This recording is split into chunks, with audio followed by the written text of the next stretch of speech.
Thanks for being with us here on Live Now from Fox. I'm your host, Christina Evans. As promised, we're going to be getting into some of the latest headlines. This having to do with the Representative Marjorie Taylor Greene as she's sparring back and forth with President Trump on social media. We've been watching this here behind the scenes on Live Now from Fox, and we want to bring you some of those posts to continue to add context to this conversation. Putting this one up, this is the latest post that's gone out from the representative's page, really in just the last 2 hours or so. She says, quote, "I am now being contacted by private security firms with warnings for my safety as a hotbed of threats were made against me and are being fueled and egged on by the most powerful man in the world. The man I supported and helped to get elected, aggressive rhetoric attacking me has historically led to death threats and multiple convictions of men who were radicalized by the same type of rhetoric being directed at me right now. This time by the President of the United States.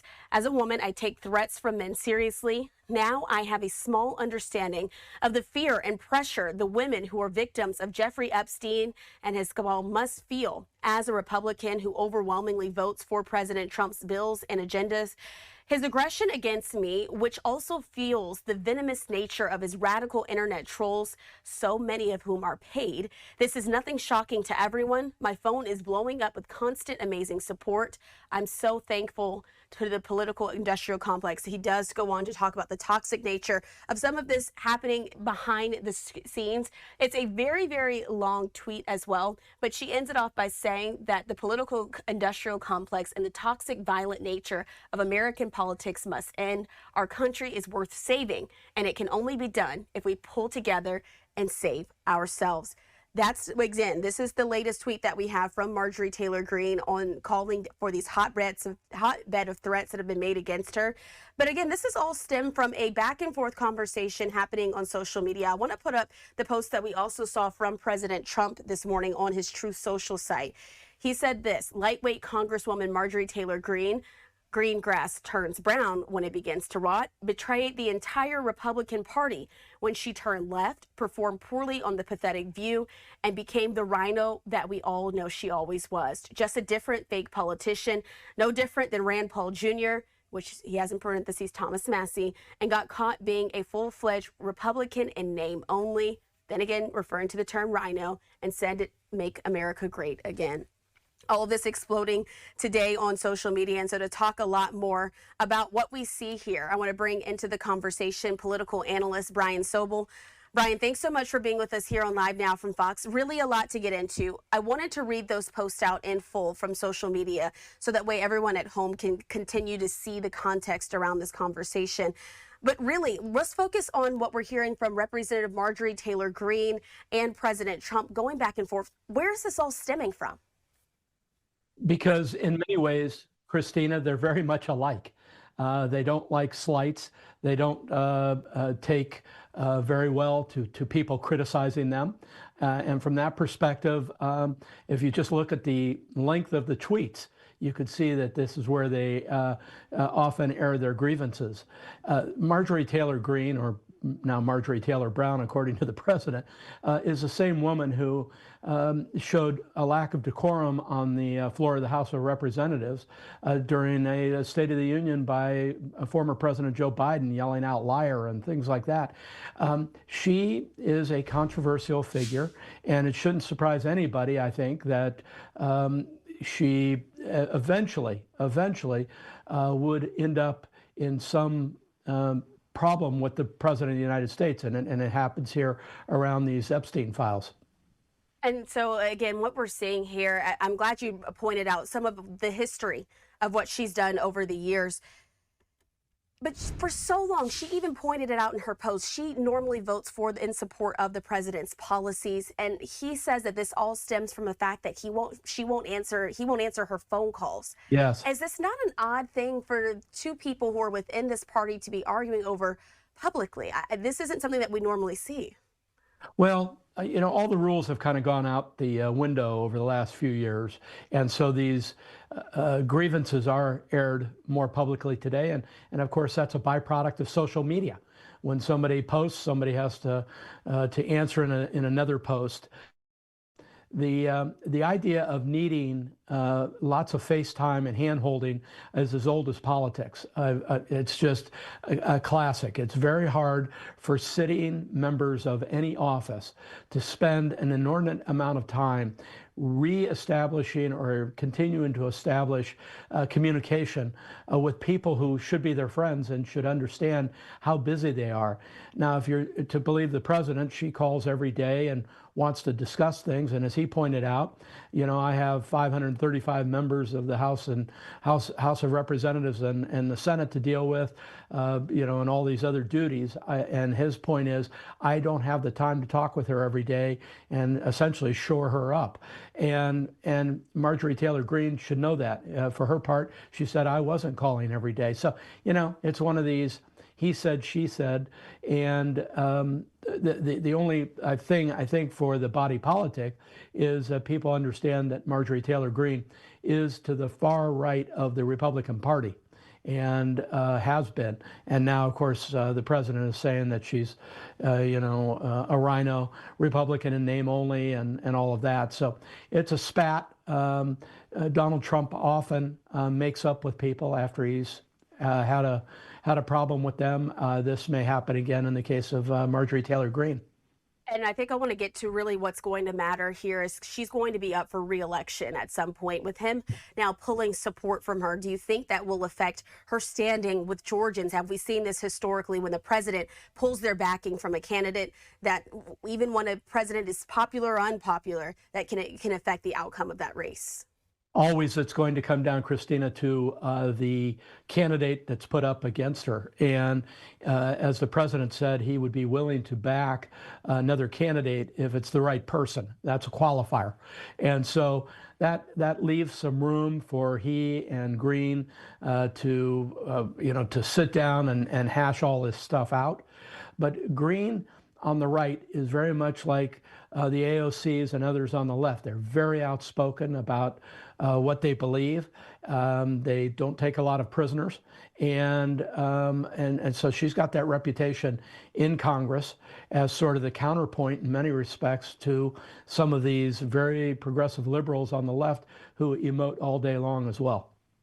All right, so that's something we'll continue to follow here on Live Now from Fox, as that conversation on Twitter is still going on. But I want to take a part of this conversation and lead what they've been talking about. So Marjorie Taylor Greene, in her own post on social media, has brought up the fact that next week the House is set to vote on their full release of the full Epstein files. This has been something that has dominated the headlines. It's really hung over the Trump presidency as it pertains to some of the issues he hasn't been able to get away from. She's talking about how important it is that these files are released. Where do you think things are going to happen around that conversation as we look ahead to next week? Well, as always with this volume of information, people are going to cull through these papers, emails, and all of what has been collected and cherry pick it and put their own context to it. You've heard just a few moments ago the president from Air Force One talking about not only the volume, but just the nature of the papers, whose names may be in them. We already know that all of the national figures, or at least certainly some of them, including former President Bill Clinton, Hillary Clinton as Secretary of State, former Secretary of State, Donald Trump, and other people are mentioned in these emails. And so the full release will give everybody a chance to pick through them. But it's like any other volume release. People will be going through looking for a sentence here, a comment there, an attempt to put context to those, when in fact it's probably more advisable to look at the body of the emails and see if there are trends there. And Brian, I have to ask you, once again, President Trump has answered questions many times on the Epstein files, saying that there's nothing in them that connects him to them. And what you've seen throughout history, has there ever been another scandal this big hanging over the head of the president, where it still seems months and months and nearly a year later still hanging over his head? Oh, absolutely. We have going back almost now 250 years, we've had numerous scandals in American history that have hung over a president. If we go back just to the Watergate situation with Richard Milhouse Nixon, he had to battle these leaks and information coming out on Watergate literally for weeks and weeks and weeks and weeks. This Epstein deal for Donald Trump, I think if these files are released, there's either going to be, quote unquote, the smoking gun in there, which Democrats would like to find, or there's going to be a smoking gun in there that Republicans might like to find about Democrats.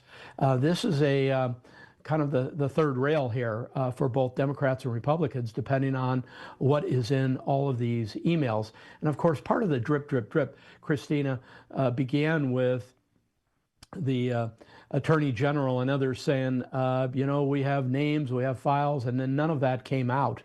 But now it appears that perhaps as early as in the next couple of weeks, all of the huge volume of emails may be released, and everybody can pick through them and tell the story that they want to tell. That's what happens in a volume release like this.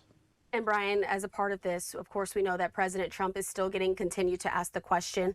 Last night, he was on Air Force One. They asked him about Ghislaine Maxwell, because at this point, we do know that Jeffrey Epstein, he took his own life while in custody. So there was no trial that happened for him. There was no prison sentence that ultimately happened for him. But someone who is serving time is currently his longtime ex-girlfriend and, of course, business partner, Ghislaine Maxwell. Where do you think that the president, as he still kind of tried to stay away, saying, I'm not talking about this, I haven't thought about this, is that the approach that you would expect him to take on that? Well, yes, generally. He's got to convey that he's not thinking about this. He's not going to talk about it. He hasn't talked about it too much, only when pressed. And his answer to that is, hey, I've got a big world to worry about, not this thing about a guy that killed himself, as you saw in that presser on Air Force One, Trump saying he had never visited the island that Jeffrey Epstein owned, where apparently a lot of these things occurred, but Bill Clinton had. And so absent, you know, again, a smoking gun, I think Donald Trump has to just continue to approach it just the way he's doing, and see what the additional emails provide.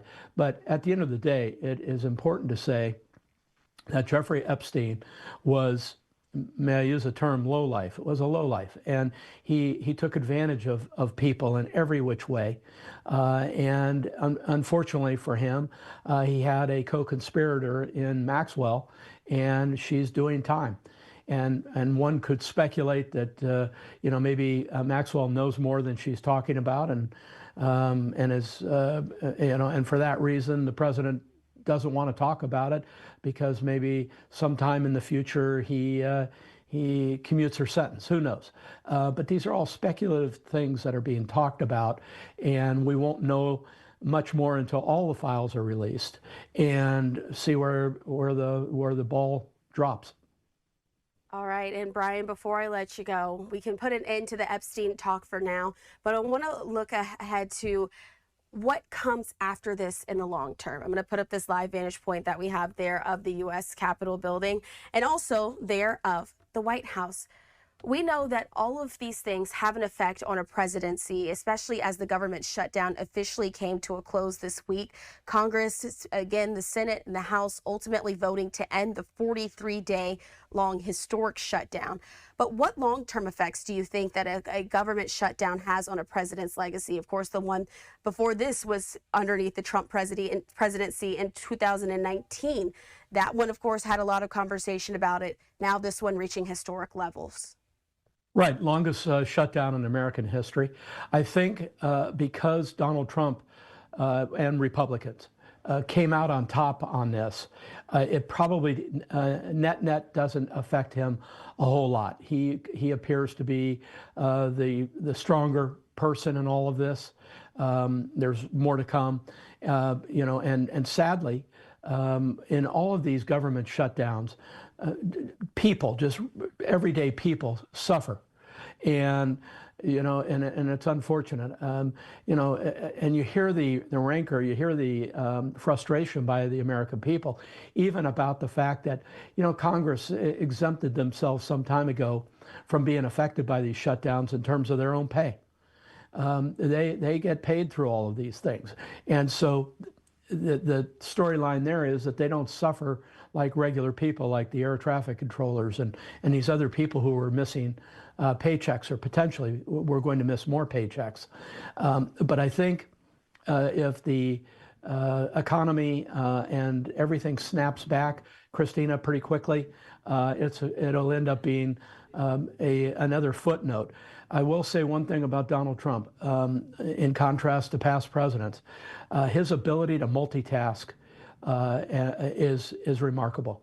He has an ability to, through his scheduled day, to touch numerous subjects and to have his arms around them. So as a multitasker, which he is, and I don't know that he sleeps very much either, he'll stay on top of world events and national events and deal with these other issues as well. Why do we know that? Because he already has demonstrated that he can. All right, as always, we appreciate for joining us here, Brian Sobel, political analyst, to break down some of this week's top headlines. Brian, we appreciate you for joining us here on this Saturday. Thank you for having me. Have a wonderful weekend. You too. And so we wanted to make sure we got that to you here on Live Now from Fox, especially from that breaking news of Marjorie Taylor Greene having those allegations of death threats being made against her. I want to work to put that back up on the screen for you, because that's really the latest piece of this puzzle that we've been following here on Live Now from Fox. Again, the president has been going back and forth with Marjorie Taylor Greene. And also, lastly, she has posted this within the last 2 hours. One last time here on your screen, saying that I am being contacted by private security firms with warnings for my safety, as a hotbed of threats against me are being fueled and egged on by the most powerful man in the world.